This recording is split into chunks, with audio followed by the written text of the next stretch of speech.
അണ്ണോയ് ഓ എന്തൊരു വേണം? എന്തോരുണ്ട്? എന്തൊരു വേണോടെ?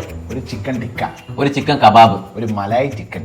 ദോശ, ചമ്മന്തി, പപ്പട, രസവട. വേണമെങ്കിൽ ആംപ്ലേറ്റ്. അതല്ലേ അണ്ണ ആദ്യമേ ചോദിച്ചത് എന്തോന്നുണ്ടെന്ന്. രണ്ടുപേർക്കും ദോശ എടുക്കട്ടെ. ആ എട്. പയ്യന്മാരല്ല ബുറ്റാണല്ല. എന്തോന്ന് മുടയുടെ ഇങ്ങനെ കച്ചവടം നടക്കുന്ന ഒരു താല്പര്യമില്ലാത്തൊരു മനുഷ്യൻ. എല്ലാ തട്ടുകടയിലും കാണും ഇതേപോലെ വേഷം കൊണ്ടെടുത്ത്. എന്നാ കുറച്ച് വെള്ളം. എന്തൊരു വെള്ളം വേണം? എന്തൊക്കെ വെള്ളം ഉണ്ട്? എന്തൊരു വെള്ളം വേണോടെ? ഒരു ഷാർജ ഷേക്ക്, ഒരു ഗ്രീൻ ആപ്പിൾ മതിട്ടോ. ചൂടുള്ള വെള്ളമുണ്ട്, ചൂടില്ലാത്ത വെള്ളമുണ്ട്. അതല്ലേ അണ്ണ ആദ്യമേ ചോദിച്ചാൽ അത് വെള്ളം ഉണ്ടെന്ന്. ചൂടുവെള്ളം എടുക്കാം.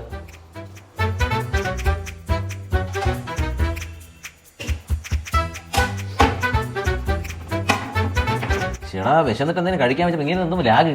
എന്നാ 2 ഓംലെറ്റ് കൂടെ എടുത്തോ. ഒരെണ്ണം വൺ സൈഡ് ഉള്ളി കുറച്ച് ചേട്ടാ. എനിക്ക് മുട്ട അധികം വേവണ്ട. ഒട്ടും വെന്തിട്ടില്ല മുട്ട. മാമ എനിക്ക് ഓംലെറ്റ് വേണ്ടാട്ടാ. ദോശ നല്ല രീതിയിൽ വേവിച്ചോ, കരിഞ്ഞാലും കുഴപ്പമില്ല. ഇല്ലെങ്കിൽ മാവ് കൊണ്ട് ഒഴിച്ചിരി. നല്ല കടയിൽ വന്ന് കയറിയ